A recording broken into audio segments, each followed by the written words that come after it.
Assalamualaikum warahmatullahi wabarakatuh. Perkenalkan kami dari kelompok 2 kelas C5 yang beranggotakan Sena Tiarawati, Regina Sri Utami, dan saya sendiri Miftahulina. Kali ini kami akan membahas tentang isu atau masalah terkait COVID-19. Analisis pertama akan dibahas oleh Sena Tiarawati. Baik, terima kasih. Adapun isu global yang kami analisis adalah isu atau masalah tentang pandemi COVID-19.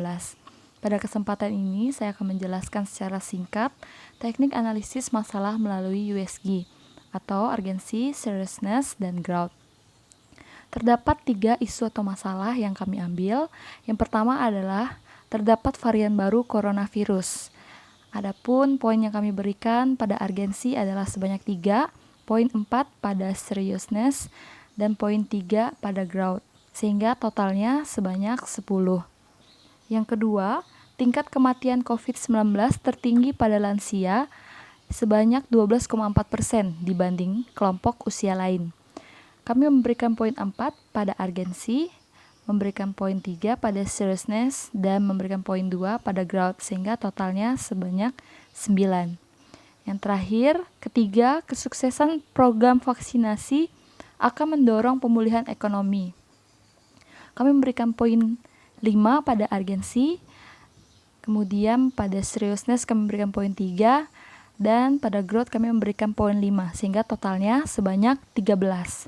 Sehingga berdasarkan hasil analisis USG, isu terpilihnya adalah kesuksesan program vaksinasi akan dorong pemulihan ekonomi, sehingga alternatif atau pemecahan masalah tersebut adalah efektivitas program vaksinasi dalam mendorong pemulihan ekonomi di Indonesia. Selanjutnya, saya akan menjelaskan dengan menggunakan analis pentahelik. Analis pentahelik memiliki 5 unsur, yaitu pemerintah, masyarakat, akademisi, pebisnis, dan media. Kita mulai dari pemerintah. Dalam kurun 1 tahun terakhir, ekonomi Indonesia terkontraksi akibat virus COVID-19 yang menular dengan sangat cepat dan menimbulkan kesakitan, bahkan kematian. Pandemi yang berkepanjangan juga berdampak besar pada sektor ekonomi. Pemerintah mempunyai political power untuk merumuskan sebuah kebijakan melalui keputusan. Pemerintah Indonesia telah mengeluarkan Perpres nomor 99 tahun 2020 tentang pengadaan vaksin dan pelaksanaan vaksinasi dalam rangka penanggulangan pandemi Coronavirus Disease 2019 atau COVID-19. Saat ini pemerintah tengah berupaya untuk menyediakan akses yang luas terhadap vaksin COVID-19 bagi seluruh masyarakat. Program vaksinasi yang dicanangkan dalam tahun ini diharapkan mampu membawa ekonomi Indonesia kembali tumbuh 5% akibat hantaman pandemi. Masyarakat atau komunitas disebut social power. Disinilah peran masyarakat diharapkan memiliki kepercayaan dan bersedia untuk melakukan vaksinasi.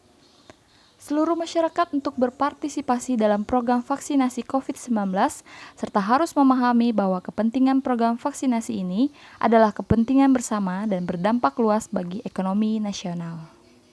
Akademisi, melalui kekuatan knowledge power, menghadirkan ilmu yang menerangkan bahwa vaksin merupakan langkah baik untuk mengurangi risiko-risiko agar tercegah dari penularan COVID-19 ini.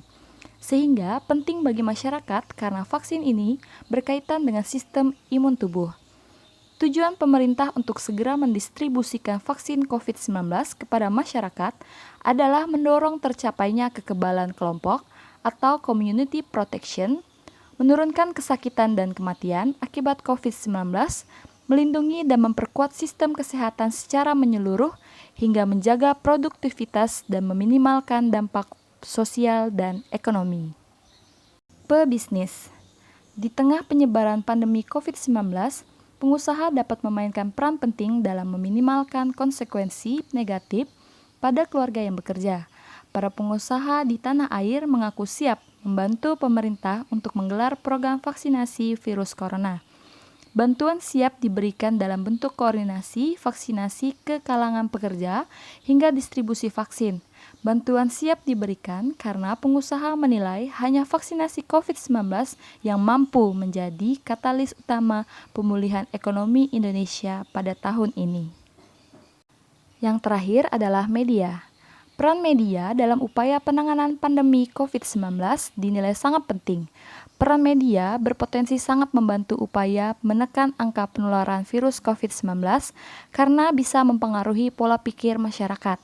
Peran media adalah dalam membantu upaya sosialisasi mengenai vaksin tersebut, yang tentu dibutuhkan informasi yang jelas dan valid untuk dapat dicerna dan dapat dipahami oleh masyarakat, sehingga pemerintah dapat mudah untuk melakukan program vaksinasi tersebut demi keberlangsungan aktivitas seluruh masyarakat yang akan dijalani ke depannya. Selanjutnya akan dijelaskan oleh rekan saya, Mita.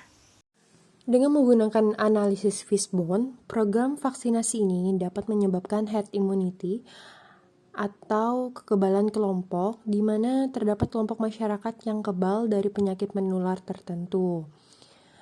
Hal ini dapat menekan penyebaran virus sehingga jumlah orang tertular akan menurun. Vaksin sendiri merupakan sebuah bahan antigenik yang mampu membentuk kekebalan tubuh terhadap suatu penyakit. Akibatnya, vaksinasi dapat memberhentikan pandemi yang masih berlangsung hingga saat ini, sehingga kegiatan perekonomian masyarakat dapat berjalan dengan maksimal. Terlebih, pada era pandemi, seluruh masyarakat didorong untuk bagaimana memanfaatkan digitalisasi untuk kegiatan perekonomian. Keberhasilan program vaksinasi ini akan memberikan dampak psikologis bagi pelaku usaha dan investor di bidang ekonomi, sehingga perlahan tetapi pasti ekonomi akan kembali menunjukkan pemulihan. Vaksinasi dianggap sebagai salah satu solusi guna mendongkrak kembali perekonomian. Selanjutnya, saya akan menjelaskan tentang alternatif pemecahan SWOT. Yang pertama, kekuatan atau S. Kekuatan yang dimiliki adalah kebijakan pemerintah dalam menetapkan kesehatan sebagai prioritas perekonomian. Kemudian, yang kedua, keinginan masyarakat untuk mengatasi penularan virus COVID-19. Yang ketiga, adanya dukungan dari pemerintah mengenai program vaksin. Kemudian, kelemahan atau W. Belum optimalnya sosialisasi terhadap vaksin COVID-19. Dan yang kedua, adanya keraguan terhadap vaksin COVID-19. Ketiga, peluang atau O. Percobaan dilakukan oleh pejabat dan tenaga kesehatan dengan memberikan contoh dampak vaksin COVID-19 kepada masyarakat. Yang kedua, adanya keterbukaan pemerintah dan tenaga kesehatan dalam menangani kasus COVID-19 melalui vaksin. Yang ketiga, pemberian vaksin gratis kepada setiap golongan masyarakat. Kemudian selanjutnya adalah ancaman. Ancaman yang pertama adalah adanya provokasi vaksin tidak baik dan tidak tepat dilaksanakan.